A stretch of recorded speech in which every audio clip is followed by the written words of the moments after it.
0-2 pitch, swing and a miss, struck him out. The Philadelphia Phillies are 2008 World Champions of Baseball.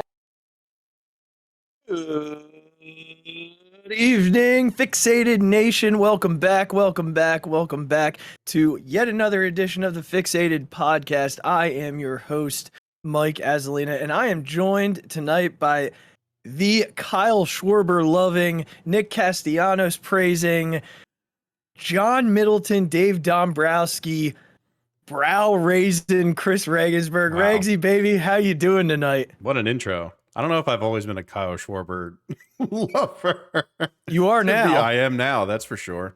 You are now. You see how good that guy looks in that Phillies uniform? He did look very good. Been wearing it for years, baby. Looking like he's been wearing it for years. Obviously, we'll talk about it, but like I didn't know they were signing him. We'll get into it. We'll get into it. We'll get into it. So how you doing, big guy? You know, man, I'm hanging in there. I'm doing better than you. That's for sure. Over the past few days. Hey, to our loyal listeners, my sincere apologies for missing our pod. And we had such an awesome guest lined up for last Thursday. And I went and got sick. I went and got hit with the flu and was in bed for 4 days. Those of you that are listening that work with me, you didn't see me for 4 days. I was like totally disappeared. It was almost like you forgot what I looked like is what happened. I got nailed with it, man. I got nailed. My wife actually texted Regz to tell him we wouldn't be doing the show. Is that right, Regz? Is that what happened? Yeah, it was again, of course, love your wife. I've known her for many, many years. But admittedly, we don't text often. And so the text I get is, have you talked to Mike today? And my thought, I guess this just comes from like, I don't know why I immediately jumped to this, but my first thought was no. And then I think like my first question wants to be, have you? So it's like, am I going to get like an Azzy alert on my phone that he's, we've lost him in Pennsylvania somewhere and I'm going to have to get in my car and start looking for him? Turns out she was calling to ask if we had a podcast set up. And I was like, Andrea, why are you calling me about this? Like, it's okay. It doesn't matter. It's all right. She was texting everybody. She was texting my boss. I she was heard. She was texting my secretaries, all over like the place. everybody, letting them know, like, it's not happening this week, everybody. He's pretty much stuck to the bed. And I was literally stuck to I could not move. It was bad. So I was thinking about MJing it and doing this show with flu-like symptoms. But at the end of the day, y'all didn't want to see it. No. You didn't want to see what it looked like. You didn't want to hear what it sounded like. You certainly didn't want to listen to me talk about Philly sports in the situation I was in. So I'm glad to be back, but man, I'm disappointed we didn't get to do that show because we had such a good guest lined up. Here's the good thing, though. Here's the good news. He will be coming on. I think we're going to do closer to the NFL draft now. We'll get him on to talk about the Eagles. We'll definitely recap the Phillies free agency with him because he's one of the smartest sports people I know. So thanks for your patience, not just you, Regz, but everybody listening because, it was rough. We're just happy you're back and, at almost full strength. Almost full strength. Yeah, I hit a wall about noon today back at school. I was like, this is what it's like. Here we are. Here we are. We made it through the day, but there was a point where I wasn't sure it was going to happen. Yeah. But we did it, and we're good, and we're back, and we're better than ever, Regsy. We're better than ever. So just excited to do this show because we got a lot to talk about. Anybody listening, we are actually not even touching on the Sixers tonight. We're only going full throttle into two things, big time. We'll get to those in a moment. There are two things that the people want to know about. Let's start with March Madness. Regz, I know you said before we started the show you haven't watched a ton of it. It's probably the least amount that you've watched in years. And I'm just curious, though, if you had to, take a stab in the dark on who's coming out of the field of 64, cutting down the nets, who's it going to be? I don't know. I feel almost obligated to say Villanova just because if my parents ever listen to this, that's, I'm sure, who they'll want me to pick. I don't think they're good enough because they literally won the Big East tournament by scoring 15 points and a half. I wasn't sure they were going to make it to 40 throughout an entire game. I don't know. This is like, it's been, I haven't watched much, like I said, so I'm not educated enough to make this decision, but Let's say Villanova just for fun. You know, if my brother ever listens to it, he can be happy that I said his school. I mean, it'll be this week will be fun to see, you know, the whole Michigan story, you know, because that's who Villanova's matched up with coming out of the going into the Sweet 16, and Michigan's been a good story so far in the tournament, playing really good basketball right now. So it'll be a good game. I could see them coming out of that bracket though, and definitely forcing their way into a final. They always find a way, you know. I mean, Jay Wright always finds a way. He's just a really good March coach. Look, the best story is the Eastern bracket. That bracket is just fun right now. Oh my gosh, is that bracket fun? With everything that's gone down along the way in that bracket, with Baylor getting knocked out by Carolina, Kentucky getting beat by St. Peter's. Yeah, that's been quite a story. And of course, I'm pulling for St. Peter's. Like, who's not right now? What a cool story they are. A bunch of kids who weren't ranked coming out of high school. They're just tough and they play hard. Bunch of kids from New Jersey and New York that just play basketball. So of course we're pulling for them. I started by picking Gonzaga, and I'm gonna keep it going by picking Gonzaga. Yeah, it's fair. So I'm gonna pick them. They're someone said to me today, they're kind of like that Coach Carter team who's just better conditioned than everybody else. They get you to the second half and they're just still running all over the place, including Timmy. They're all just running all over the place, wearing you down. So that could be a potential Elite Eight matchup with Duke, which could be a lot of fun. A rematch from earlier in the year, right around Thanksgiving, when Duke actually went out there and beat them out west. So, I'm gonna say Gonzaga. You're gonna say Villanova. Let's see what happens. Could be a fun weekend coming up. I forgot it was on because I was sick. Someone texted me. They were like, "At least you get to hang out and watch basketball in the next couple of days." I was like, "Oh, that's right. I've missed like 8 games today." I did the same exact thing. My brother usually sets up like a family bracket pool. You know, we all pick our brackets on Yahoo and just see who wins. Yeah. And I let it. I usually let it go for a day or two because I just need to.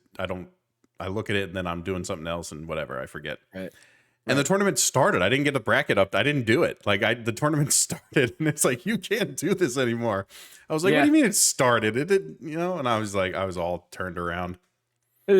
Crazy. I mean, and think about it. This is just going off, but we didn't even talking about this. But think about, I mean, man, 15 years ago, it was circled 58 times on our refrigerators and at the house. Yep. Like Mom, I'm sorry, we cut class. I was about to say, we wouldn't. I mean, deliberately. I just wouldn't even go. Not even email the professor. Just not show up. It's like they expected us not to go. I mean,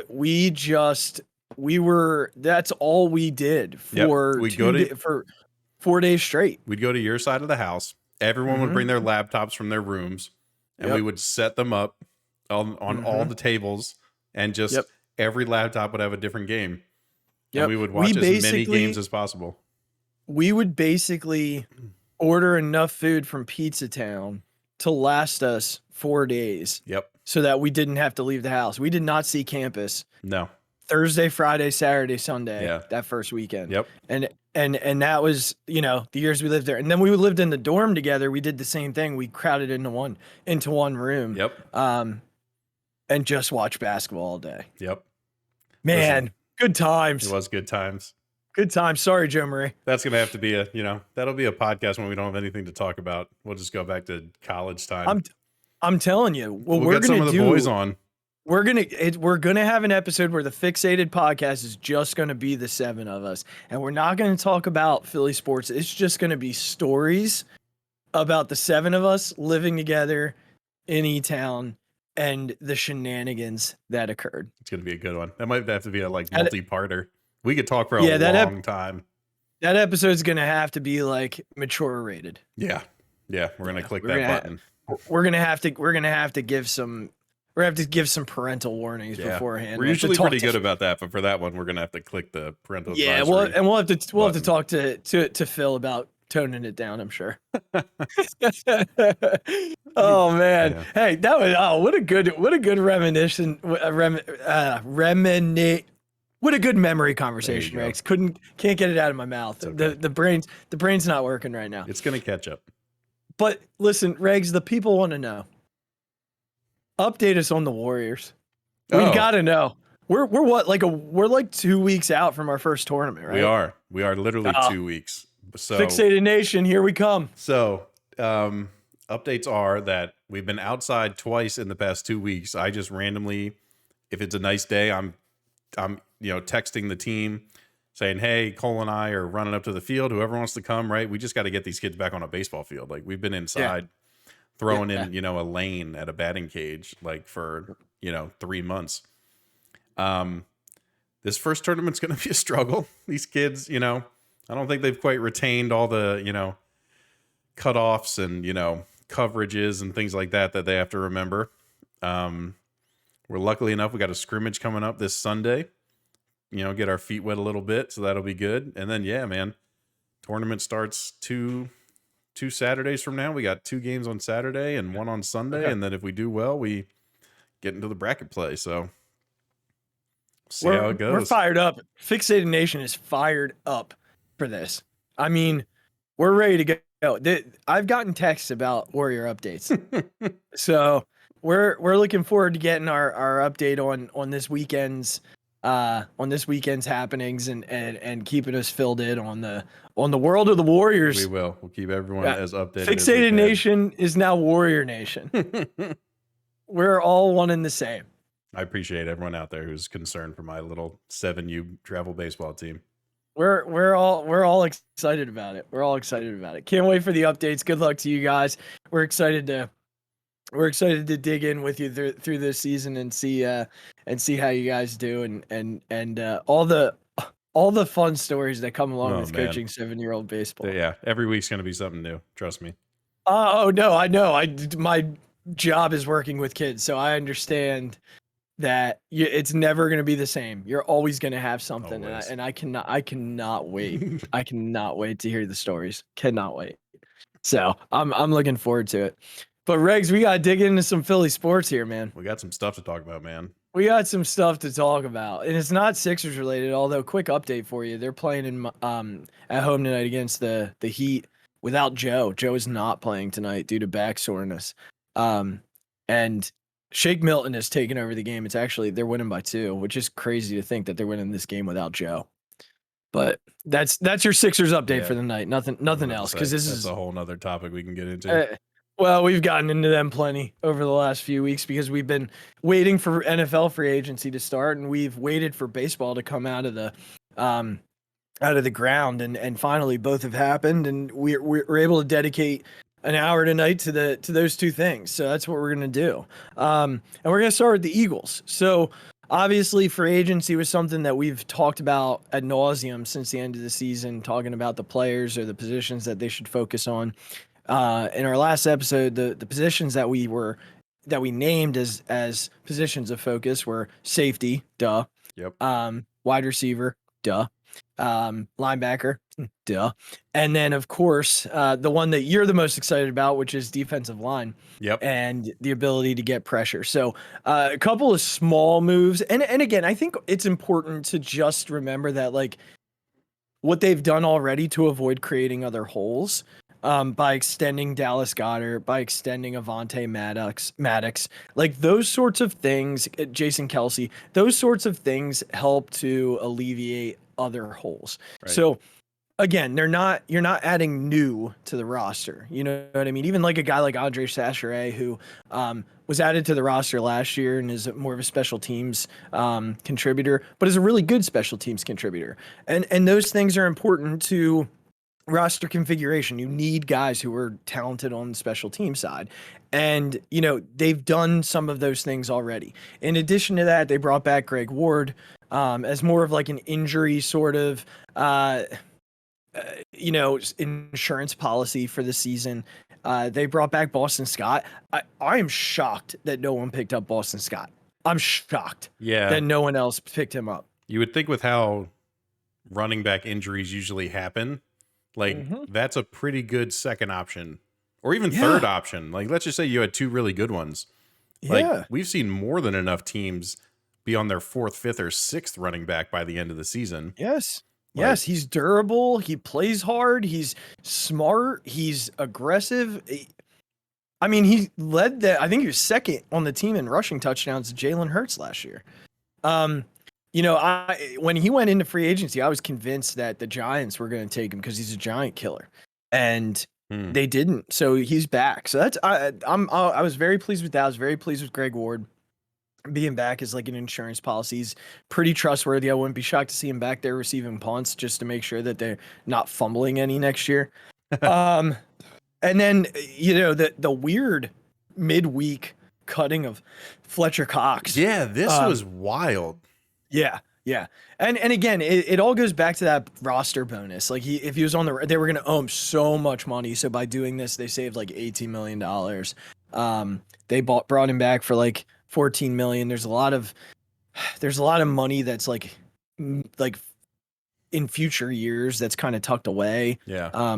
This is how he does, and it's why they got in cap trouble. And somehow there's no such thing as being in cap hell anymore because you can always just maneuver your way out of it somehow.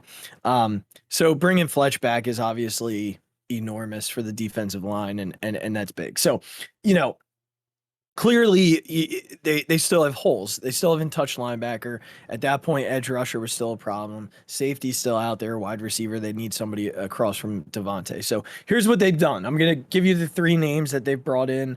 One is not new. The other two are, and then we'll talk in depth about those names. The one who's not new is they brought back Anthony Harris as a safety, and we'll talk a little bit about that here in a second. All right. I did not know this is how you pronounced it, but it's Hassan Reddick, not Hassan, Hassan Reddick. All right. Who you should be very pleased with everything that you wanted. We'll dig in there in a second, but that's one that everything your focus, the number one thing you wanted was edge rush, pass rush on the line, and this dude brings it. So we'll talk a little bit more about that, and then the last one that just happened basically this afternoon was Zach Pascal, wide receiver for the Indianapolis Colts, is now an Eagle. So that's where we sit. Those are the three new names. New Anthony Harris is not new, but where do you want to start? Which one do you want to talk about first? Hassan. Is that how you say it? God, I already forgot. Hassan. Yeah, it's Hassan. Hassan, not Hassan. Yes, I thought it was Hassan, but it's Hassan. Like there's like emphasis an on the S instead of the A. A. There's actually two A's. Hassan. Okay.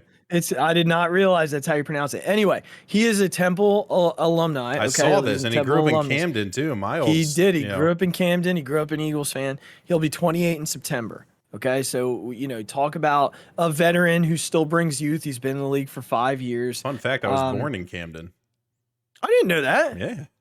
Yeah. You and Hassan, you sharing a little bit of love there. I like it. So 4 years, $45 million with $30 million guaranteed, which is a nice number for a guy who's able to do what he does. Only 4 players in the last 2 seasons with more sacks. He has 23. Those 4 players: TJ Watt, Trey Henderson, Aaron Donald, Myles Garrett. Pretty good company to be in, if you ask me. I would say so. Yeah. He's only missed 1 game in his 5 seasons. I'm going to knock on something because... Yeah, for sure. And that was due to COVID, by the way. Okay. Yeah. It's like the David Robertson effect. Correct. Trying to avoid. Exactly. We know what that's like. Don't even get me started on David Robertson. So he's rushed the quarterback the last 2 seasons 386 times, 408 times. So clearly I don't know what Jonathan Gannon's initial thoughts are, but if his plan is not rush the passer, then I don't know what else to say. The plan should be to go get the quarterback. Let him go get the quarterback. Done. Well, you said this when we were talking about his sort of style, right? He doesn't blitz. Right. He likes to sit everyone back. Right. And do this, whatever coverage it is. And he relies on the 4 guys. Yeah. And I'm not just going to say you, but the thing that people said about him was like, oh, well, he just doesn't have the right guys. Yeah. Okay. Well, then this is the right guy. If you want to rely on your front 4, I know Fletch is getting up there in age, right? He's not who he used to be. He's still very good. Yeah. Hopefully BG can come back and be 85% of his former self. Sure. which still gives you something. And then, as we saw, a couple of the other D tackles stepped up this year a little bit, but you were just severely lacking any pressure whatsoever with Brandon Graham being gone. Yeah, and I think what Gannon they need to start thinking about now is like, this should not be someone who's playing the Jannard Avery role. This needs to be a guy that he can stand him up and let him go. That I have no problem with standing him up and let him go. As a matter of fact, I think he stands up quite a bit. When he was in Carolina, I think he stood up and went at the passer quite often. But you mentioned, I was thinking about this the other day, and again, I still think defensive end is going to be one of the first picks they make. Yeah. I still think they're going to do that. I really believe. I think that. It should be, to be quite honest. Yeah, I mean, it gives you so much depth in that position, and they'll go D tackle at some point too, I'm sure. And you have an older veteran coming off like an Achilles injury, which is not like correct. It's not you're not guaranteed that Brandon Graham's going to come back and be the guy he was. Right. But I thought about this, like, you get into a 3rd and 6, 3rd and 7, and you're going to send your pass rush. Well, who's going to be in the game at that point? Well, clearly Reddick will be in the game. Josh Sweat will be in the game. I think Javon Hargrave has to be in the game. So then it comes down to, do you have Fletch in the game or do you have BG in the game and do like that NASCAR package that they used to do when Schwartz was here? So there's options now. And of course, Milton Williams is another piece to that puzzle. He can certainly be the guy in there at D tackle. And whoever you draft can be the guy. So I think I think we're about to see them get much deeper on the defensive line than we've seen in years after this draft. Between what they have with Hargrave and Williams, Cox. Again, we're gonna have to see what they have with Tui Lopoto. I'll never be able to say it. I'm just never gonna be able to say it. Tui. We're just gonna call him Tui. Tui. And then on the edges, clearly they've got Sweat, they've got Graham, and they have now Reddick. So they're gonna add another, if not 2, in this draft. But this was a good start, Rex. This is a really good start for them. Yeah. Again, I, being the guy who's not as up to date on all things NFL like you are, I had to go look him up. You sent me, as you do, very nicely, a couple stats about like you said, the sacks in the last few years, things like that. So. Yeah. Not a guy I recognized 23 immediately. over the last 2 years. Not a guy I recognized immediately just from name alone. Sure. But when, like you said, when you get into the sort of company he's kept the past few years, it's very exciting. Yeah, I'm thrilled with it. At that point I was like, all right, here we go. Howie's gonna go off, and it got quiet. Yeah. It got quiet real fast. So, I mean, with that being said, you wanna talk safety or you want to talk receiver here? Safety.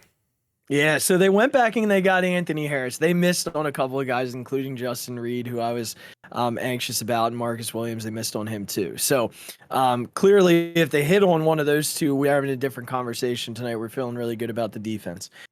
Anthony Harris is a Band-Aid. He was a Band-Aid last year. He's a Band-Aid again this year. They swung, they took big hacks, they missed. That happens. So be it. I mean, it's been years since we were like a preferred destination to begin with. I think back to the Andy Reid tenure and Javon Curse.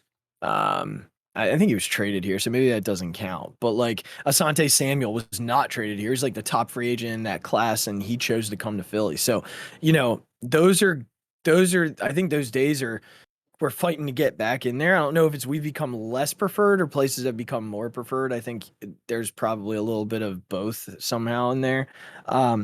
But Harris was steady as they go last year. He played about 75% of the snaps. He missed 2 games because of his hand. And then he missed like a game at the end of the year, that useless game against Dallas where they played nobody. So again, I think he's more a gap filler than an actual plan filler. I still largely anticipate them. Right now, their safeties are Anthony Harris and Marcus Epps. So I still anticipate them getting another safety in free agency somehow. And I got a couple of names written down. Do you think they draft one? For sure drafting one. Now, here's the thing, though. They never draft a safety in like the first. There's a podcast I listen to, Inside the Birds, and they talk about it all the time. And these guys are like insiders. We're talking like insiders. But man, they just talk about it all the time that the Eagles never, ever draft a safety before the 4th round. Wow. They don't. Kayvon Wallace, they drafted from Clemson a couple years ago. He's a 4th round safety. That'll be something for us to look at. Maybe I'll pull that up for our next show and just highlight the safeties that they've taken over the last, decade. Yeah. We just haven't taken safeties, and so they'll draft one. Would it shock me if they take one in the first 2 days? Yup. Shock me. Well, I mean, I was listening to Rosillo, and he was talking to McShay, and they were talking about Kyle Hamilton going possibly number 2. I was like, holy wow. Yeah. Like, is that the highest safety we'll see in the long time? Yeah, well, I'm thinking, Jamal Adams, I think, was the last like big deal. And I'd have to see where he was taken. I don't know that we've seen a top 10 safety in a long time.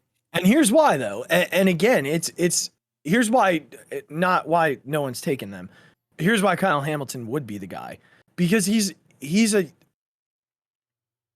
a freak in the sense of he doesn't just play safety. There are not many safeties that can go sideline to sideline the way that he can. He's basically Brian Kelly used to call him, I'm not going to remember the word, but essentially basically makeup. He fixes your blemishes. Like you make mistake. He's an eraser. That's what he used to call him, an eraser. Like someone would make a mistake in front of him and he would it would just go away because he was right behind him. Right. And we saw a little bit of that when he got hurt this year at Notre Dame. And they just weren't the same on the back end. I mean, they weren't bad by any means. But especially in the bowl game with him not being there, we saw the results of that. So I would kill for him to be a Bird. I know, but there's no way he's not getting to. There's no way he's getting to 15. If he gets to around 10 or 11, Howie should do everything he can to move up, because that changes your defense immediately. Yeah. Immediately it changes your defense. So again, Anthony Harris, fine. It's fine. It's at least, insurance for if we don't get anybody else. We know he can start. We know he's fine. He's not a game changer defensively. He doesn't turn the ball over a whole lot. I think I saw he had 1 interception, didn't cause any fumbles, like no tackles for loss, but he's there and he's fine. Yeah. That's the best I can say. I mean, I know we've talked about this enough, but it's like we're so missing that dynamic playmaker in the secondary, like a Samuel, like a Brian. I mean, Darius is close. Yeah, sure. Slay's a guy. Even as good as he is, he's not. Right, when you look back at those guys who truly make those impacts, it's like the guys who on any given play. Again, like of course, it's tough to talk about like an Ed Reed because he's literally one of the greatest players of all time. You know, so it's difficult to compare anybody to that. But it just seems like it's been since basically Dawkins. Right, exactly. That we've had someone who's made that sort of impact at that position, and I think that position is still one that can make an impact in the NFL. I think it might not be the same as when like Dawkins played or Ed Reed, right? When you had that era of like Bob Sanders, right? There was an era of safeties. Why can't I think of the Redskins guy? Oh, Sean Taylor. Thank you, Sean. I knew it was Sean. I couldn't think of Taylor for some reason, right? Yeah. There was a good 15 years there where like safety was the premier position. And it's just, it's not that way anymore, but it still is an impact position. And it just seems like the Eagles haven't had one in a long time. Yeah, no, and they have it. They've been trying to find. I mean, Malcolm Jenkins was really good. Don't forget about Malcolm Jenkins. But we didn't draft Malcolm Jenkins. Right. And there's also, as good as Malcolm Jenkins was, he wasn't even like a Brian Dawkins or a. Well, no, I mean, think from a leadership perspective and making sure that everyone was doing what they were doing and keeping that secondary like playing at a certain level. And he was durable as all get. Yeah, sure. He was durable as all get out. I'm not taking anything away from the man, right? No, part of our Super Bowl, like we'll always. I would tell you this. I could assure you that Malcolm Jenkins doesn't think he was, Brian Dawkins. Yeah, but I think this is we opened Pandora's box here because the safety position is one that's just been undervalued by this organization, and they've tried to go year to year to year fixing it. Yeah. You know, putting band-aids on it, and we're finally at a point where that just can't be the case. And I'll be curious to see. I don't think this is it. I do believe they're going to get another one in free agency because again, they have 2 right now, and Kayvon Wallace, who I just don't think is an every down safety. Probably fine special teams player. Again, you need those, but you also need guys who can be back there, and they're going to need 4 of them. So right now, the offenses are just too dynamic from a passing perspective anymore. Correct. To think that you can just sort of band-aid that position together and be a good football team. Yes. So, all right, the last one is the wide receiver situation. Yeah, not quite what we were looking for. No, definitely not what we expected, Regz. Not what we expected. I mean, we expected something like Allen Robinson, who I have it on good authority that the Eagles had written and ready to be posted on their website an article saying that Allen Robinson was an Eagle. Like, they had it ready to go. Click and boom, it would have been there. But at the end of it, he backed out. He got a chance to play for, the Rams and that offense and McVay and Stafford and alongside Cooper Kupp. And that's hard to turn down, you can't man. Fault the man for that, to be quite honest. No. And again, I don't blame, our organization for that, but he had an offer from the defending Super Bowl champions. So I don't blame Howie. It sounds like, they were right there with him. I don't blame Sirianni. He's a second-year head coach. McVay's got a ring on his finger. And I don't blame Jalen Hurts. He's a second-year quarterback who's not Matthew Stafford. Yeah, right. So the situations are quite different. Correct. So I know that they were close. I also know that they were really close on Calvin Ridley. And then the gambling thing happened, and here we are. Odell Beckham's still out there. I didn't write him down as a guy that I consider to be a real possibility for them.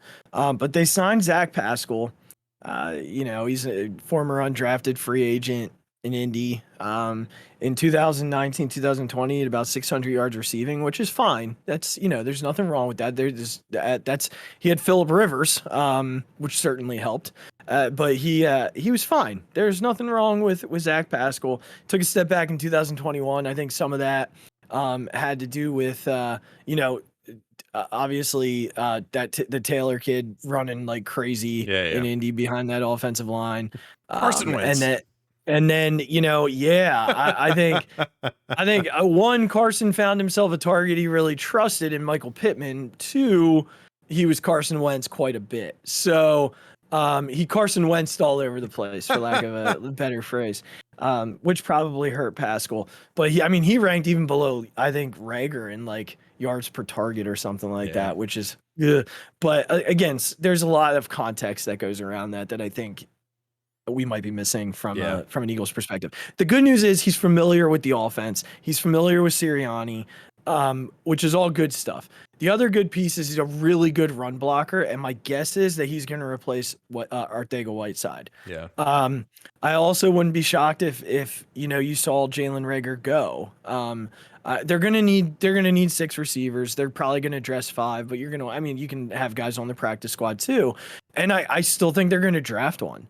Right now their receiver room is Devontae Smith, it's Quez Watkins, it's Zach Pascal, it's Greg Ward, and it's Jalen Reagor. But it's very possible that they could draft another receiver in a couple of weeks, or in another month, not a couple of weeks. It's a month away. But I think, that's very likely. And I wouldn't put it past them, Regz, to take one with those first 3 picks. I was not convinced he was going to use all 3 picks. Now I kind of am. Your thoughts if he does go receiver in one of those first 3 picks? Pick the right type. Like, I don't care if it's not the best available guy. Pick the right type. I think they just need a strong route runner who can stretch the field a little bit with Devontae. We need a body, man, like a big one. I don't know that you're finding that. Again, I think that's fair. I obviously am not, I'm not glued into exactly what will be available at the time. That's why I almost wish if that kind of guy isn't worth it at that time, get a linebacker, get a safety, right? Get someone, use those high draft picks for the absolute needs. And then spend your later picks on like a big body dude with some potential, right? Maybe he wasn't the best college player. Just give me someone who's like 6'6". Well, I mean, I think they have to consider, like, in order for Devontae to be effective, they need a guy standing across from him who's going to be effective. Yeah, for sure. And I don't know what skill set that's going to be. It might not be your big body type. It might be a guy who's just really good route runner. I think, you know, when we have Joe on the show, the guy we were going to have last week, he'll be able to tell us about some players, some receivers to look at in the draft. Again, I don't want to say that Pascal is a bad pickup. He's not what we were looking for. Yeah. He's not what we were expecting. But this is a guy who has done it in the NFL. He's a good pro. He's a veteran, sure-handed, and is good at good blocking in the run game. He'll probably play in the slot. It'll be interesting because, again, Quez Watkins is still there. And he had a nice season for them, and Devontae Smith was really good. So I think, you know, I wanted a veteran. We got a veteran. It's not in the sense of the veteran that I wanted, but I'm okay with it. And I think at the end of all of this, we might look back and say, you know what, it's fine, because we're going to end up with two really young wide receivers to build around. And hopefully they're really talented wide receivers. The guy that I have my eyes on right now is Chris Olave from Ohio State. That's the guy I have my eye on right now. So we'll see. I don't know. We'll see what happens. But hey, before we move on to the Phillies, names that are still available, guys that the Eagles should be interested in. Yeah. Don't know if they will be. Tyrann Mathieu, Honey Badger, safety. He would be ideal to bring in and still draft one. I think he would be perfect. Bobby Wagner, released by the Seahawks, a linebacker who is that guy's still a stud. Yup, he's a dude. That would be a dude. Unbelievable. That dude, when you watch football games and you're watching Seattle, that guy stands out in every game. Yep, and he's there. He's hanging. So, certainly someone to think about. Kazir White is a linebacker, 144 tackles last year from the Chargers. So I think, you know, he might be a guy they take a look at. And then Terrell Edmonds, safety from Pittsburgh, who's 25, super young to be on this list, still out there in free agency, but he hasn't quite figured it out yet. And, you know, teams might be able to look at him and say that they're going to, that his best times are in front of him. So, you know, we'll have to see what happens. I'd like maybe a flyer there, but that'd be after Ty Matthew for me for sure. And then 3 wide receivers that they could consider. I don't think the first one makes sense after the signing today, and I don't think we'll see another wide receiver, but maybe. Jarvis Landry is the guy I don't see them taking. He's a slot, more slot than anything. And again, coming off an injury at 30 years old, it's a risk. And then Marquez Valdez-Scantling and Will Fuller are cut from the same mold. They're field stretchers. I don't know that they're the right fit or what the Eagles are looking for, because Quez Watkins is a field stretcher. So I just think they just need they need the 1A to or the 1B to the Devontae Smith 1A. I think that's where they're at right now. So, I mean, absolutely. If you had to get one of those guys here in the next week or so, who you hope? Give me Bobby Wagner. Give him to me. I want him. I want him bad. Yeah, I would say it's Bobby Wagner. I just think that guy makes up for so much. Yeah. I get it. He's not as fast as he used to be. He's not right. He's been a stud for a long time. But that dude brings an unbelievable leadership presence to that defense. Yep. And especially at a position that we have just been sorely lacking for a long time. That guy he makes the defensive line's job easier. He makes the secondary's job easier. Like, he just does so many things. Does a lot. I'm all in on that dude. If we could get him, like, Yeah, I'm Bobby Wagner, Honey Badger, Yeah. and then Is Honey the Badger rest coming of on them. off another injury though? No, I Was think he he was okay hurt in the last year? playoff. I think he ended up like playing in the playoffs. Okay. But yeah, I think he's fine. By the All way, right. Tyrese Maxey I went just for watched 20. I just watched I those mean, clips on Twitter. Yeah. I've been checking. just went off and carried them. Did James Harden not play tonight? I didn't I see don't this. think He just did you see the block at the end that he got? Yes. Oh my god. Yes, guys. Hold on. We're gonna pause for a second because we got to find out if. I don't think he played tonight. I don't think Joel or Harden played tonight. I didn't see him on the bench, Harden. Where was that Joel clip that I just He didn't saw? play. Left hamstring injury recovery, Embiid back soreness. They were ready to throw this game tonight. And a lineup of Paul Millsap, Tyrese Maxey, George Niang, Tobias Harris, Matisse Thybulle. Yeah. So see, the problem is they're trying to get like the third or fourth seed, so they're actually trying to lose like a couple games. Yeah. And now they're beating Miami. The net. Yeah. Well, Maxey, Shake Milton, and Furkan Korkmaz would have none of it tonight. 28 for Maxey, 20 for Milton, and 18 for Korkmaz. Unreal. Get Korkmaz going, baby. Listen, it might be the worst take of all time, my Maxey take. I wasn't going to say it. It might be the worst take I've ever had. I wasn't going to say it. It's I mean, it wasn't. so It's bad. not good. It's not good. It's not good, Rex. It's not good. It's not good. Baby. Yeah. I'm going to save you. Phillies. Thank God. Thank you. Phillies. My goodness. What a week. What a week since free agency popped off. I mean, we're going to save I'm so effing happy that we're talking about the Phillies.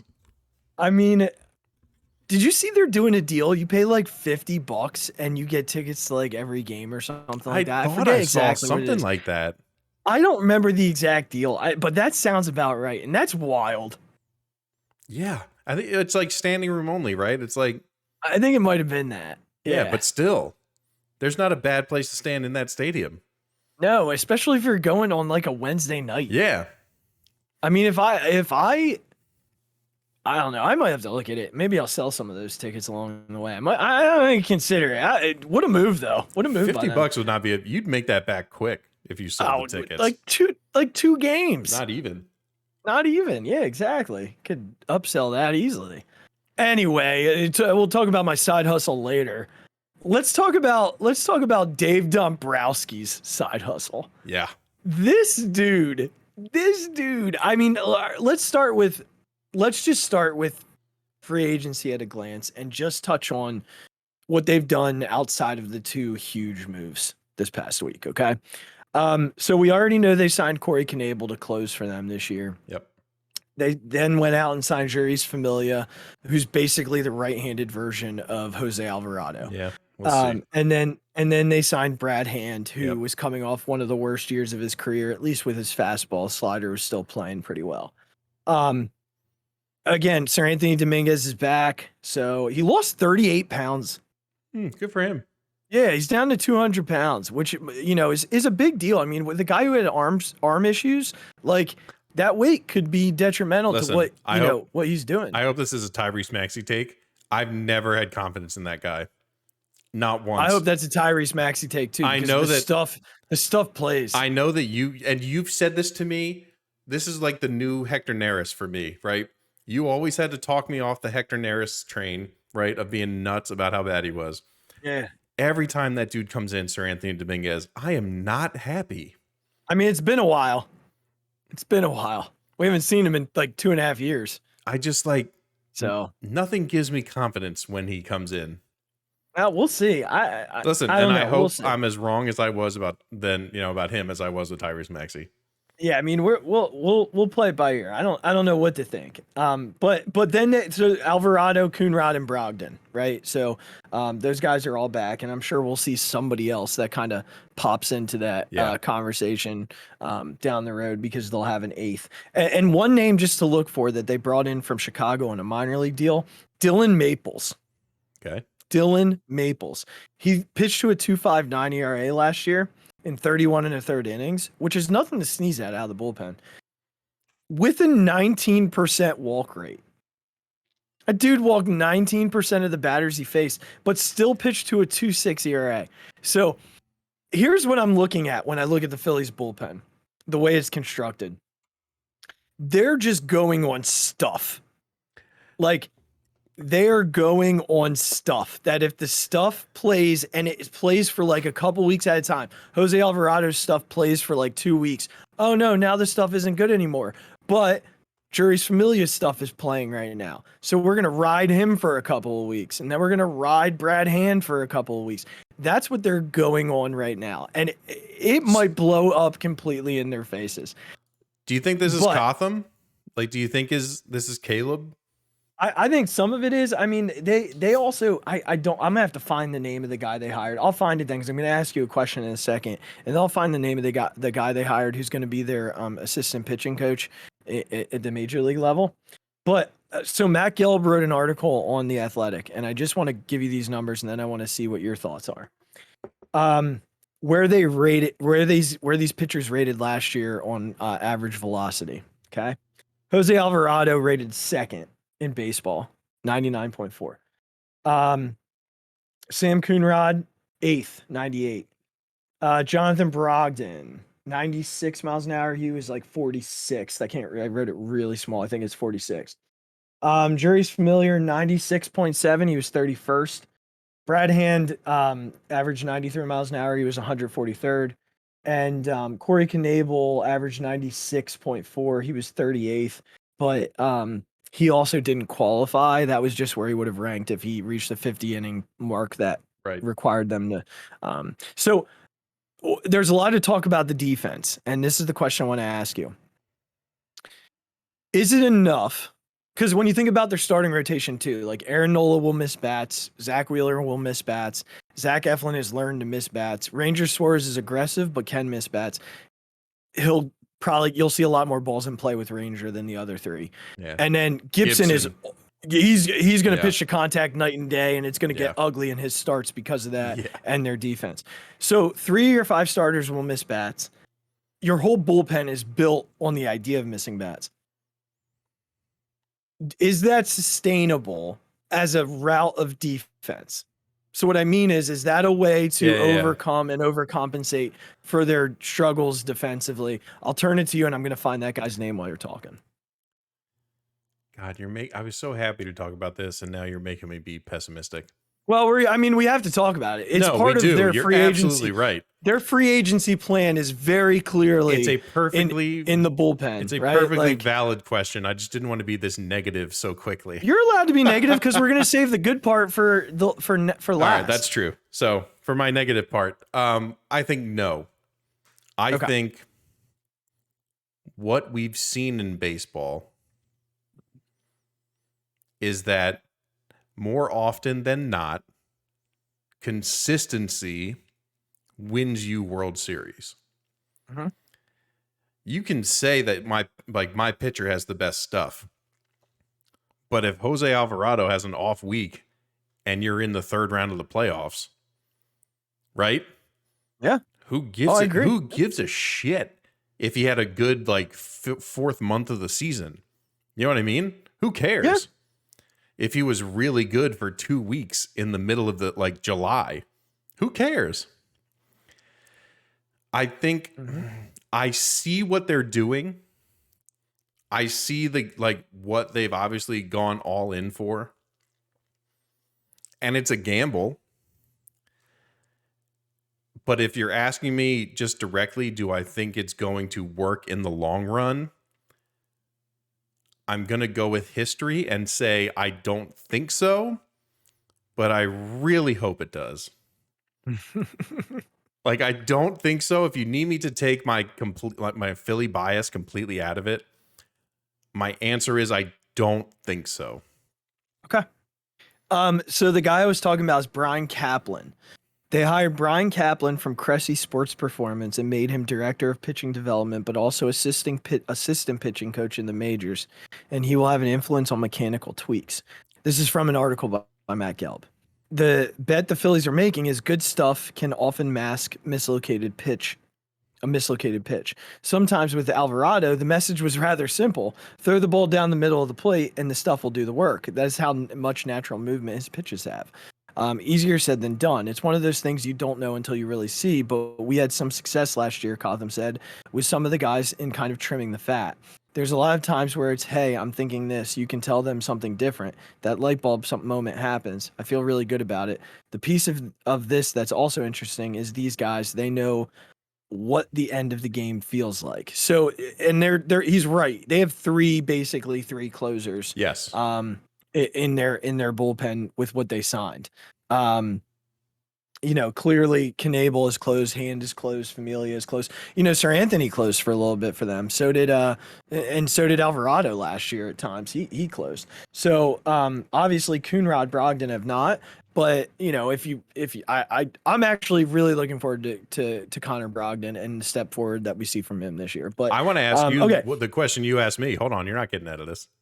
I want you to answer the question you just asked me. So, do I think that this can mask the defensive issues? So here's the difference. We have to take into context the goal. The goal is to get in the playoffs and win a World Series. Mm-hmm. So what are you asking? In that context, can what you asked me, can that approach to their pitching work? I think that something you have to consider is that the Phillies are not trying to win games 2-1 this year. So yes, their goal is to win games 8-6, 8-7, 10-5. Yeah. Yep. They're trying to outscore teams.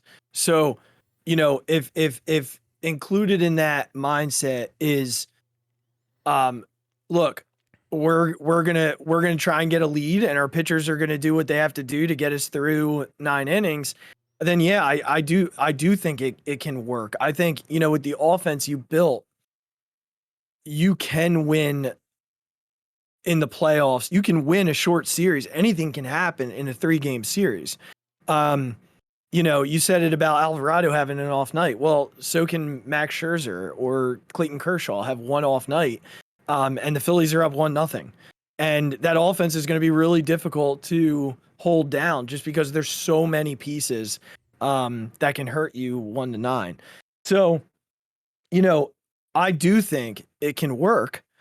I think a lot of things have to fall into place. I think a lot of things have to go right, as with any season of any sport. If you're going to be successful, you need things to the dominoes to fall your way. I think it's the best approach you can take. There was no rehauling this defense. Sure. There just wasn't. Sure. There was no way to rehaul this defense. The Phillies have 2+ defenders on their roster. That's it. Like 2. You're not fixing that. Yeah. In an off season. Can it improve? I think it's too far gone for Kyle Schwarber to improve or Nick Castellanos to improve defensively. Are they that much of a setback from what Andrew McCutchen was? No. Like, so it's not like they got this much worse. Like they're probably fair. More like this much worse. I mean, McCutchen was not that good.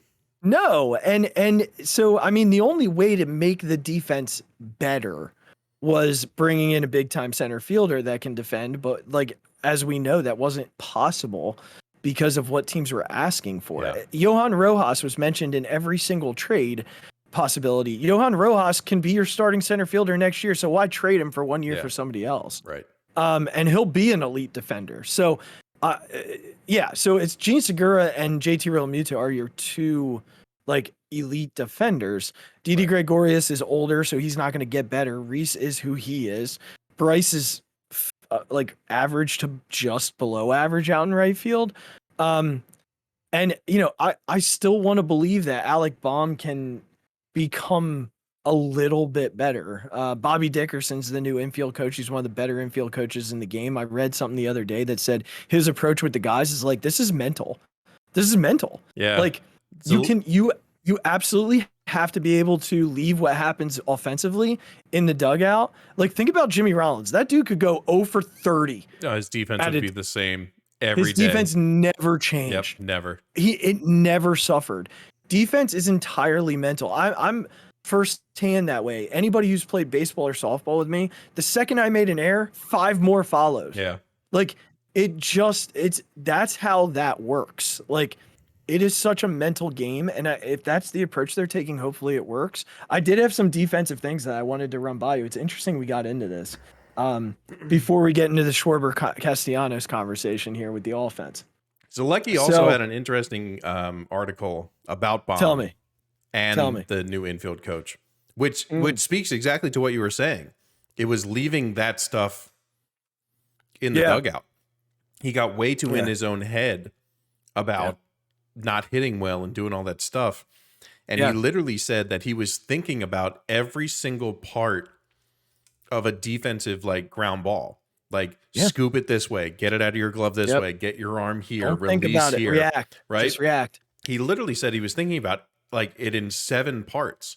Yeah. And what the new guy is teaching him is that, dude, you've been fielding a baseball your entire life. Yep. It's not like you don't have to break it down that much, right? No. It's these fundamentals that you have to get back focused on. So I just thought it was interesting that that article, spoke to what you were talking about. Yeah, and I think, the other piece of it is, not just Dickerson, who, when I heard his interview the other day, I was super impressed by. And he's been in the Phillies organization before he left, and now he's back. But Kevin Long, the hitting coach, I think will have a real impact on Alec too. And I believe Castellanos and Schwarber will as well, with the offensive piece that, they bring to the clubhouse. So I'm hopeful for Baum offensively, and I do think he's one of the few on this roster who can make the improvement defensively. And I really hope we see it this year, because sometimes you just felt badly for the kid. It's not for lack of effort or lack for hard work. He couldn't get out of his own way. He was totally in his own head. Totally in his own head. Yep. So real quickly, some defensive stuff here. From a Jason Stark article that I read, he got the info from Sports Info Solutions. Last year, so there's a stat, defensive runs saved, and the Phillies ranking in that, we'll get to it in a second. But here were the playoff teams, the National League playoff teams, and their defensive run saves last year, okay? The Cardinals had plus 81. Milwaukee had plus 61. Atlanta had plus 50. The Dodgers had plus 36. And the Giants had plus 32. Where do you think the Phillies were in defensive runs saved? Bottom 20%. Any guess of what that number was? Oh, because they were the worst in baseball. Oh, plus 6. Minus 54. Yeah.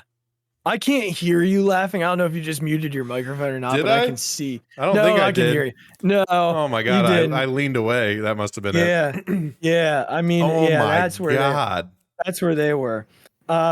So the question begged, and this is what Jason Stark's article was about, is really interesting. Can they get to the playoffs? Can they win a World Series with that? So he then wrote about the teams who had gotten to the playoffs with that kind of a number. The 2005 Yankees got there with a minus 120. The 04 Yankees got there with a minus 79. The 2013 and 2014 Tigers were there with a minus 59 and a minus 61. You know who the GM was of those two teams? Dave Dombrowski. Yep, he sure was. The last World Series winners, the 04 Sox, minus 26, 09 Yankees, who beat the Phillies, minus 22, the 03 Marlins, minus 21, and then the 2011 Cardinals, who beat the Phillies in that slugfest. Mm-hmm. Now, interestingly enough, the 2011 Phillies had a minus 56 defensive run saved. Mm-hmm. And nobody even would talk. No one would even consider that a possibility. That team won 102 games, Regz. Yeah. They won 102 games. That's wild. I don't think I ever knew that. And I was thinking about their defense when I read it. Like, who was playing where? Well, it was Utley, it was Rollins, it was Howard. Now Ibanez wasn't left. Yeah. They had Don Brown playing some of the year in right field, but then it was Hunter Pence, who wasn't great defensively. Yeah. Victorino was tremendous. Ruiz was tremendous. And Polanco was meh. Like, he was at the end of his career, wasn't as good as he once was. Yeah. The difference being, not only did that team absolutely rake, but that team had Halladay, Lee, and Hamels at the top. Right. And Oswalt as well. So, I mean, that team, had some good pitching that could probably save them in that regard. But look, I mean, we're talking about defense right now. And I don't care. Like, screw defense, just hit bombs, Regz. That's what this team is going to be. They're just going to hit bombs. This week, if you've been living under a rock, 5 years, $100 million for Nick Castellanos, 4 years, $79 million for Kyle Schwarber. Can I just say, I was blown away at the years. I don't know why. You expected more or less? Less. I don't know why. I don't have a good reason for it. I just didn't. I honestly wasn't expecting that long of a contract. I don't know why, but it just, when I saw the numbers, it was just like, wow, that's a long time. Well, I think Schwarber's not even 29 yet. I'll look it up. I'm pulling it up right now. I got my iPad right here. All right. He just turned 29. And Harper is turning 30 this year. Bryce? Yeah. No. Yes, he is. No, he's not. Yes, he is. We're going to argue right here on the air. I just looked this up for my wife the other day. He's 29 years old. He was born October 16th, 1992. That means he turns 30 in October. Okay. I said this year. I didn't say. All right. Here's why I say that, because I don't consider, when I think about a baseball player turning 30 and we talk about this year, I'm thinking about in season. Okay, like that's the way I consider it. Yeah. Sorry. I said this year. This is year 29, age 29 season. I meant to me. calendar year. Okay, I got you. No, I got you. Hopefully he's still playing baseball when he turns 30 this season. I hope so. Hopefully he's still playing ball. Because Castellanos is 30, so he'll be here till he's 35. I mean, obviously, we all know what changes these contracts to make them better than they were even a month ago, right? What? The universal DH. Oh, for sure. Yeah. There's no way the Phillies do this without the universal DH. That's what I mean. Maybe that's why I was surprised, because I'm still getting used to that, and maybe wasn't thinking about it, but that makes these deals. It even makes the Harper deal that much better. Yeah. And here's the thing, like Didi's coming off a contract next year. Thank God. Segura's coming off a contract next year. I still like Gene. There's no way they're picking up that. No, $17 million I agree, but I still like Gene. I do too. There's no way they're bringing him back. And then they're gonna have $22 million come off out of the bullpen with Knebelhand and Familia. So those there's gonna be a lot of money coming off, which is why I do believe, and we'll talk about that. That's my fixated is the luxury tax piece. But that's why these deals become a little more palatable, because you've got money coming off, and you're going to count on guys like Baum and Stott, and hopefully, I'm praying Scott Kingery figures it out, man. Yeah. Because that would be huge for them to be able to slide him right into second base next year. Yeah. And then, Johan Rojas, you got young guys that can come up and supplement, and you're not paying them as much, which is huge, because look, and let's focus a little bit on Schwarber and Castellanos here.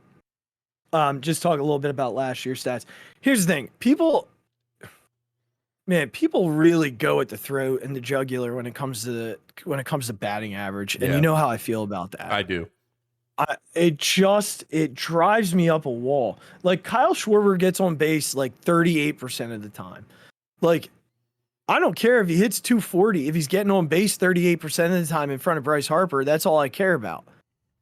That's all that matters. Do you know what the Phillies 1 and 2 hitters OBP was last year combined? 400 something? No, 302. Oh my God. When you average their on base percentage among every player who, when they were hitting one or two. So when Segura was hitting second, when Odubel was hitting leadoff, like taking those numbers, 302, 305, but still, that is pathetic That's for awful. a leadoff hitter and a two hitter. Yeah. That should never happen. Kyle Schwarber immediately slides in and makes that better. Like the reason why Bryce Harper hit 14 solo home runs before he finally hit a home run with runner on base is because no one was ever on base. Never. It had nothing to do with Harper hitting with guys on base. It had everything to do with Harper never getting a chance to hit with guys on base. Yeah. So Schwarber immediately changes the impact, and he sees so many pitches. I mean, what this lineup is going to do to pitchers, by the time they get to Real Muto, they're going to have already thrown 45 pitches. Like, that's wild. That is wild. Yeah. And I think one of the things that I really enjoyed about watching some Castellanos highlights from last year is not only that, but it was also his ability to hit to any part of the field. Yeah. Like I really, again, one of my favorite players of all time is Albert Pujols. And just because that dude took any pitch you threw at him and put it exactly where it should go. Yeah. He didn't like saw off inside pitches to right field. He pulled the shit out of inside pitches. What did he do with outside pitches? He put them into right center. Like that dude did everything perfectly. Yes. And like that's the hitter that I envision when I want to see if like a hitter is any good. Can he take a proper pitch and put it where it should go? Not like do the Didi Gregorius and turn everything over into a ground ball to second base, no matter where it's thrown. Yeah. But can he take that outside pitch and put it into right field? Because that's where it should go. Yeah. You know? And I saw a lot of that with him, and I was thoroughly impressed. Yeah, and you'll continue to say, I mean, the guy he's such a pure hitter. We'll talk about him in a second. Just one more highlight. I know, I jumped the gun. I'm sorry. No, you're good. You're good. You're good. I just wanted to touch on one more thing about Kyle Schwarber. 32 home runs last year. From what I understand and what was perceived through his press conference today, this dude's just a winner. Like he said, I've won everywhere I've ever been, and I want to continue that here. He joked that the two, he always loved coming to Philly for two reasons: the hitting in the stadium and the cheesesteaks. And he said, now I get them all the time, and I get to hit here all the time. His personality seems like it's going to mesh really well, and that he just seems sort of like he's laid back. Obviously he wants to win. I read today that he's got a better work ethic than pretty much anybody that the Phillies have had in a long time, maybe aside from like Bryce. So that'll go a long way in that clubhouse. So he signed, what was it, Tuesday or Wednesday? I can't remember which day I was laying in bed and he signed. But then Friday morning, all hell broke loose on social media because, we're all kind of just, what are they going to do next? Like Chris Bryant signed that ridiculous 6-year, $186 million contract. We'll talk about that in a second. Yeah, because I have that here as, they signed both of those guys for less than Bryant. That's exactly what I was going to bring up. Yep. And all of a sudden something comes up that Nick Castellanos and the Phillies are progressing in talks, and then it got quiet. Yeah. And I remember my brother sent me a text and he was like, it's so quiet. Why is it quiet? I said, I'm a little worried about it, but sometimes when both sides get really quiet, it means they're working on something. Right. And then at about, 11 o'clock, he posted this picture on Instagram, of him, right? Yeah, of himself sitting on the Rocky steps. Yep. On the museum steps. Looking at Center City. And that was it. Nothing other than that. No caption, nothing. Nothing. Just a pair of Converses and Center City skyline. Which, listen, me and my boy wearing Converses. That's me and my boy. There you go. That's us. Me and Nikki C. You and Nikki C. But I think, I was 10 minutes later that it was reported that they came to an agreement on a deal. And I about went through the roof. I mean, I was, I looked at Andrea and I was like, nothing No medicine has made me feel better. So no food has made me feel better. To give you some credit, you've been on this for a while. Ever since it sort of started coming up that it might be a possibility with the Dombrowski like relation, and all that stuff. Yeah. You've been on this for a long time. So just to tell the listeners. Yeah, you gotta go back. I forget what episode it was. For a long time has been saying, this is the perfect dude for Philadelphia. Oh. You've been on this train since day one. So I just want to give you your credit that you've been on this train since day -2, right? You were on this train. That. I think it was right after the season ended. We did like a recap and I talked about Nick Castellanos and his connection probably to with Joseph. No, it wasn't that show because honestly, I didn't put him in my offseason. Joseph did. That's right. Yeah, Joseph did. I thought they had talked about draft picks. Remember, there was that whole. That's right. They were like, we're not going to give up draft picks. We're not going to do, and he was connected to a draft pick. So I didn't put him. I put Bryant in my perfect. Yeah, offseason. that's right. So I got to credit Joseph for going through with it. But there is an episode, we'll have to find it, where I do say like the connection is right there for Dombrowski. You do. You've said it probably more than once. I know, but I do want to tip my cap to Joseph because he did put him in his perfect offseason. He did. He did. He put him in there. He said they were going to do it. I said, there's no way. And he was right. But here's some Castellanos numbers for you. Last year, 309, 362 on base percentage. 362 on base percentage. 576 slugging. Yeah. Yeah. This dude hit almost 40 doubles last year. Yeah. They have 3 guys in like the top 10 in the National League in I forget if it's OPS or OBP. I'd have to look it back up, but Harper, Schwarber, and Castellanos. He also had 35 home runs. So, I mean, and I'm going to go to the personality thing. I mean, he's seen as a true leader in the clubhouse. I mean, the guy doesn't believe in top buttons. So we're really going to see he's never going to button top buttons, and I'm never going to button top buttons again either because of him. I just envision this guy being the toast of this town and one of the most beloved athletes in the city within 2 minutes of his press conference starting on Wednesday. So I just thought of this just while we were talking about it. Yeah. You'd let me know what you think, but John Clark sort of ambushed him in the airport earlier Always today. Johnny Airport, baby. And someone put out a great tweet. Castellanos looks like he's just come back from a night of celebrating his new contract, and he wasn't prepared for the John Clark ambush in the airport. Yeah. But the first thing he said is that, listen, there's a difference between it's all on ownership. Does your ownership want to win, or does it not? Like, that's it. And he's like, Philly fans should be really excited and proud that their ownership wants to win.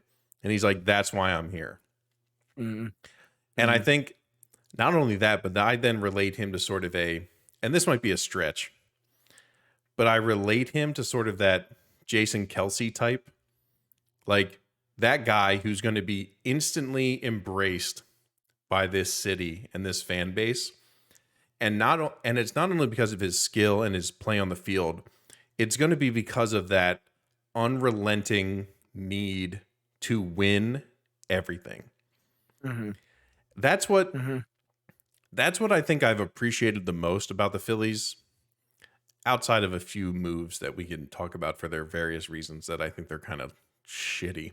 But with these two guys, with the marquee guys, right? The guys who are truly going to make an impact.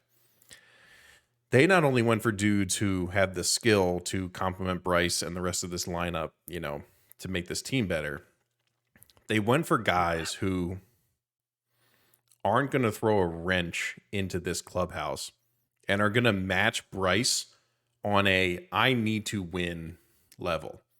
Bryce Harper doesn't win that MVP in the second half of the year while his team is absolute garbage. Unless all that dude thinks about is I want to win baseball games. Yep. Right? It doesn't happen. He doesn't drag this team by its hair to 2 games within the eventual World Series champions, right? Of winning the division. unless all he thinks about is I want to win baseball games. And listen, I thought JT was like that. Last year did not make me happy as a JT Realmuto fan. I'm going to be honest, right? He got paid, he got his contract, and he played like shit. And so that made me doubt it, right? Reese unfortunately got hurt, but like Reese isn't a rah-rah guy, right? No, he's just not that type. These two dudes match Bryce Harper on their will to win. Yes. And I think as a fan base, that's the first thing we look for. Why do we love the players we love? Right? It's because all they cared about was playing as hard as possible to win games. Yep. That's it. Full stop. Yep. Period. Full stop. And I think these dudes that they brought in match that intensity. And I think I'm most proud of that point. You know, and I'm just like the cherry on top is the fact that these dudes just fucking rake the ball. Yeah, well, you were touching a little bit on my Phixated. I'm sorry. I didn't mean you to read take my over. mind. No, I loved it. I loved it because that's sort of where I'm going with my Phixated tonight. But these two dudes absolutely rake. Like, I mean, to the point where I'm terrified for other pitchers. and again, no one has to sit here and tell me our defense is going to suck. Like, I'll 8-mile you all day. I will be rabbit you all day long and tell you that I know our defense is going to suck. Like, what do you, okay, cool. We're not going to field the ball well. We're going to hit bombs every single inning. Like, we're just going to hit bombs every game. This lineup is just loaded with dudes who are going to hit taters on taters. And again, there's so much more to baseball than that, and I don't want to just simplify it to that point. But my point being what it is, like, I just read you the defensive stats. Yeah. Like, I get it. Like, I'm not going to sit here and say that we're going to be able to field the ball well. Right. But I also don't care that we're not going to field. Now, you asked me in July, Regz, and I might care. I very much might care. Yeah. There are going to be nights where the defense is going to cost them games. Where we lose where we lose 10-6 instead of winning 10-6. Correct. But then there are going to be nights where the defense doesn't matter because they score 14 runs. Right.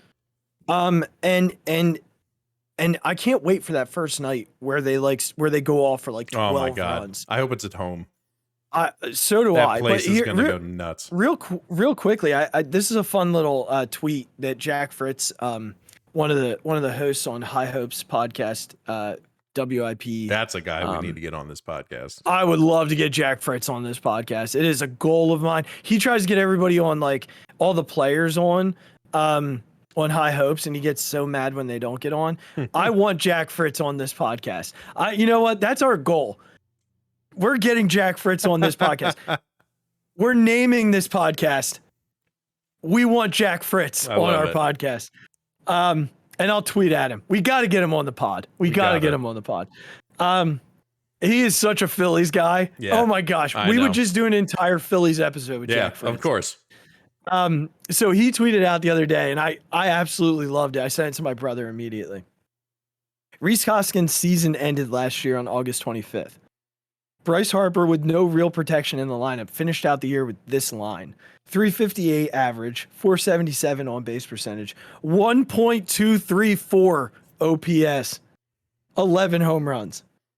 Imagine what he's going to do with Rhys back, Castellanos hitting behind him, and I'll add to that, Schwarber in front of him on base all the time. Yeah, I saw that tweet. I mean, for those of you that can't see just the pure satisfaction on my face when it comes to this lineup and what we're going to experience every night with this lineup. Again, take the defense, calmly fold up your concerns, tuck it in your pocket for a day where you actually care. Because today you should not care. Today you should be excited that the Phillies signed two absolute tanks offensively and did it because they feel like it's the time to do it. And these are guys that are going to make an impact. So I got to ask you before we move into the Phixated for the night, and before I begin my surge of getting Jack Fritz on the Phixated podcast. Jack, come on, baby. Come on, Jack. What's your lineup? Oh, God. You're putting me on the spot. Yeah. Oh my gosh. Yeah. Seriously, I've thought of 742 of them. Jesus. I don't know which one I'm going to use when you come. Do you want to do it together? Yes, please. All right, let's do it together. Okay. So Schwarber has to lead off. Yeah. He has to. The 2-hole is where I've gone back and I've had like 4 different people hitting second. Oh my God. I'm going to make you choose number 2. I don't want to. Okay. All right. So here's what it comes down to. It comes down to whether or not you want another high OBP guy who can walk, get on base, and do it that way, or if you want a guy who's like your prototypical number 2 hitter. In the Phillies case, and because of what happened last year, Rhys Hoskins became a better hitter when he was hitting behind Bryce Harper. Yes. So I'm gonna go against my normal feel in having Rhys hit second for another guy with a high OBP, and I'm gonna put Gene Segura hitting second. I think I'm with you there. I want a guy who gets on base. I want as many people on base when Bryce Harper steps to the plate as possible. Well, but so that's why I love Rhys there, because Rhys walks a ton. But Yeah. here's why I like Gene there, and not Rhys. Again, I want aggressive Rhys. I don't want Rhys who waits and waits. Right. But the thing about Gene hitting second is if Kyle Schwarber gets on base, and Bryce Harper's sitting in the on deck circle, and Nick Castellanos is sitting on the stairs of the dugout. On the stairs of the dugout, Gene Segura is going to see a ton of fastballs. Yes. And Gene Segura, there's one thing I know about Gene Segura, it's he loves hitting fastballs. Yeah. So I like him there because with Harper behind him, he becomes far more difficult to pitch to. And then obviously we know who's hitting third. Yeah. And we know who's hitting fourth. Yeah. So then fifth, so let's just say it out loud. Bryce Harper's hitting third. Okay. Nick Castellanos is hitting fourth. Oh my God. Oh geez. I can't. I can't believe I just said if you Kyle ever Schwarber, if you were ever Bryce thinking Harper, about Nick Castellanos, if you were ever thinking about watching our YouTube videos or not, just watch it. We're at 1 hour and 22 minutes. Just jump to that part of the video, because Azzy's face right just a second ago was the best face I've ever seen. I can't. I'm just so happy. All right, who's hitting fifth? JT. See, I got Rhys there. Okay. I got Rhys there.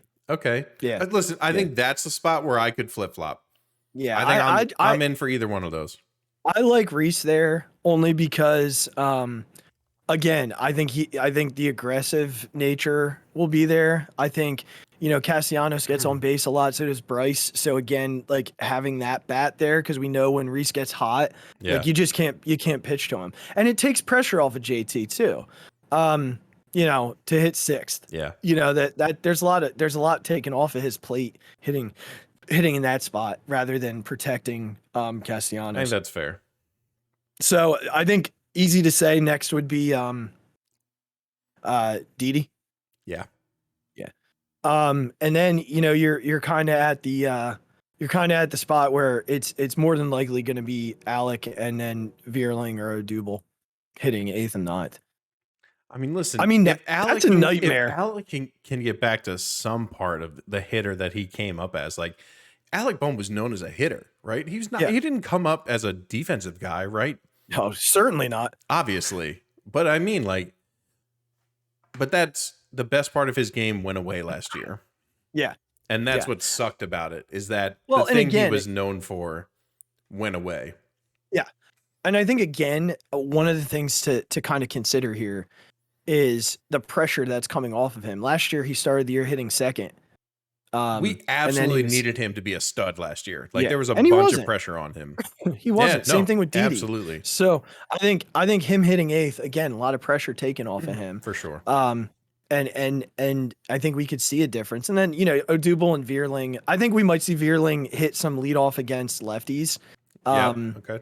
I think that's a possibility, but I want Schwarber in there as often as possible. Yeah. Here's what I got. Here's what I got to say before I do my Phixated. I just can't wait for the first time that Schwarber hits a ball into like the second deck at Citizens Bank. The tank jobs that Kyle Schwarber is going to hit at this stadium. Yeah. I don't think people have a clear understanding of just how far this man hits baseballs. Yeah. The first time that Nick Castellanos hits a ball into Ashburn Alley or thereabout and turns to the dugout and basically like takes his bat in two hands and spikes it to the ground, I very well may go through our downstairs like sliding doors because I can't describe to That you. Reds Park is so big. Oh, dude, he's so big. He's gonna have so much Half fun of those hitting at doubles Citizens are going to Bank. turn into home runs at Citizens Bank. And then he's gonna have the two buttons undone. Yep. And he's gonna punch Brandon Nimmo in the face, and it's gonna There's be. our Brandon Nimmo reference for the episode. It took an hour and a half, but it was coming. We did it. If there's anybody who's gonna share my hatred for Brandon Nimmo, it is absolutely Nick Castellanos. Absolutely, that man looks like he was built to hate Brandon Nimmo. He was built to. Nick, join my club. Jack Fritz, join our show. I love it so much. All right, Phixated time. All right. You talked about it a little bit. You were leaning into it, and then you kind of backed away from it. You talked a little bit about how, in his interview with, Airport Johnny Airport, that he mentioned that we should be, we should feel grateful. We should feel lucky to have ownership who's committed to winning. Obviously, this came from a conversation with Dave Dombrowski. He trusts Dave to the absolute max, and I'm glad he does. Last year, they said, we will go over the luxury tax when it feels right for the player that it feels right for. And that's what led to the answer that you were talking about earlier, because that's what John Clark asked him. How's it feel to be that guy? You're the only guy they'd go over the luxury tax for. How's that feel? And look, we've given John Middleton a lot of crap on this show. He's a billionaire who has a huge market. Basically, he's paying $2 million in tax if they get to the end of the year over the tax, with where they're at right now. Even if they add another player at the deadline, like they're still not, the penalty isn't going to be, he'll make that penalty up in playoff tickets. He'll make it up the first weekend of the season at this point. Or the first month of the season, whatever it may be, whatever it is, he's going to make it up right away. And it took a long time for us to get here. And I kept saying to Joseph, I've said it to you, I've said it to so many people, I won't believe they're going over to the tax until the day they go over the tax. Yeah. And Regzy, baby, we finally got over the tax. This is huge for so many reasons. It's enormous. It is absolutely enormous that this organization has now said, all right, we're going to jump this hurdle and we're doing it. Because now it's no longer a cap. They're not going to treat it that way now. They've shown us that they're committed to winning baseball games. They're committed to giving this city something to cheer about for freaking 6 months every year. This is an organization who has historically found a way to avoid this. They have found a way to avoid paying their way over this number. They've acted like a big market in the media, but never truly done it in these moments.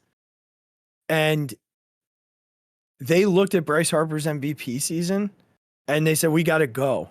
And we got to go now because we only have like 5 more years maybe of this. And so what did they do? JT Realmuto, he'll be here for the extension of that. They bring in Kyle Schwarber. He's going to be here for the next 4 years of that conversation. They bring in Nick Castellanos. They're looking at this 5-year window and saying, we're going over. It's time. And I do appreciate that. Am I going to apologize to John Middleton for being cheap before this? No, I'm not. I'm not going to apologize for criticizing him. I'm a fan. And I pay for season tickets. You pay for season tickets. We deserve this. We deserve this. As fans, we deserve it. And there's no need to apologize. He did his job. I don't expect apologies for people who criticize me when I'm not doing mine and then I do it. Like, I'm not going to go over the top and praising him for it. It's what he should have done 6 years ago, 5 years ago.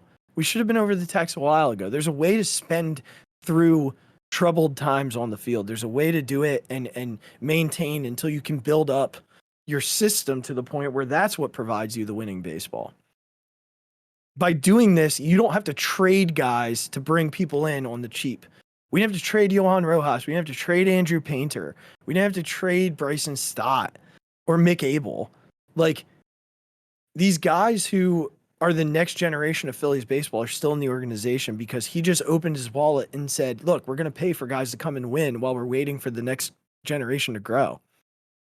So yeah, thank you, I guess, for going over the luxury tax. Like, cool. We're a big market. I'm glad we did it finally. But this is huge. It is huge. It's a moment that I didn't think I'd see as a Phillies fan. It's a moment I never expected. I maybe thought, grandchildren one day, like maybe your kids when they're our age would have seen it. One of them owns the Phillies, that like they would go over the luxury tax. But I never expected it to be my lifetime. And I thought they were just going to kick the can down the road until he was no longer there. But he did it. We got Nick Castellanos. We got Kyle Schwarber. We got Bryce Harper and JT Realmuto all in the same lineup. And all in the same payroll. And this summer is going to be a lot of freaking fun. April 8th is... like, we're 2 weeks out, man. Like, we're like 3 weeks essentially, but right. You get the point. Yeah. I'll be there. I'm gonna be there. I got my tickets already.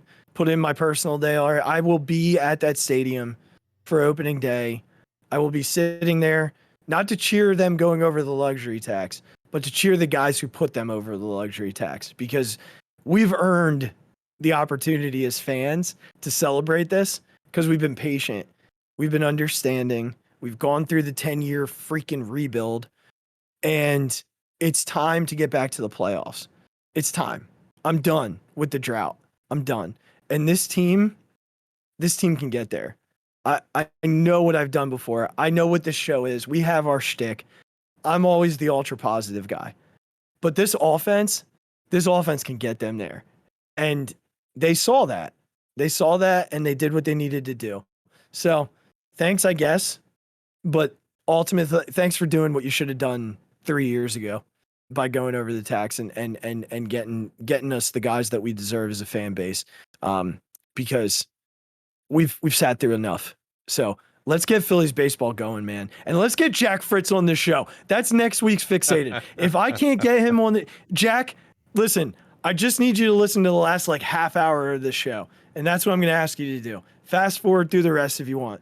But Jack, I will be fixated on getting you on this show to talk Phillies baseball with us if it's the last thing I do. I need it. We need Jack Fritz. We're campaigning for Jack Fritz on the Phixated podcast. We're doing it, Regz. Everyone out there, tweet at Jack Fritz to get him on the show. Just tweet we gotta at him. Get Jack Fritz. Get him on the show. We got to get him on the show.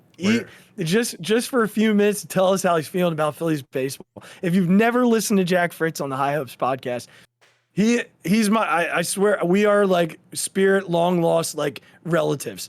The way we love Phillies baseball, he's got to come on the show, man. So listen, Regz, anything to add? No, man, that was great. I'm all in. Phillies baseball over the tax. Oh my God, I'm so happy. We did it. That's the name of the show. In parentheses, Jack Fritz, come on the show. Yep. Guys, thank you so much for listening to another episode of the Phixated Podcast. We so appreciate you popping on. Make sure you join the Phixated fan page. We certainly have been having a lot of conversations there about Phillies baseball, Eagles free agency. Sixers stuff is, we're still lingering there. That's kind of a doldrum time in NBA, just trying to get to the playoffs at this point. If you're not following us on Twitter, at the Phixated Pod on Twitter, I'm at the Mic Drop 5. As always, Regz doesn't want me to drop his Twitter account, and that's fine. I love him anyway. You guys love him too. He's still our big teddy bear, and he's our new Kyle Schwarber stan here on the show. I like that. I'm okay with that. That's gonna be your. You can only ever defend Kyle Schwarber. I don't care if he's an 0 for 30. You've got to defend. All right, him. I'm fine with that. I'm okay with that. Hey guys, thanks for listening. We love and appreciate every single one of you for taking the time to spend some time with us every week. And we'll be back in the coming days or so with another episode. Hopefully with a guest. Jack, You're there. We hear you. We know you're there. Take care, everybody. All right, everyone. Have a good night.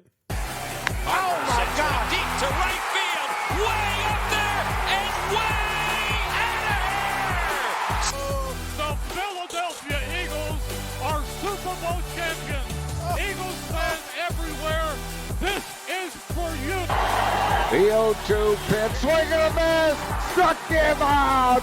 The Philadelphia Phillies are 2008 World Champions of Baseball.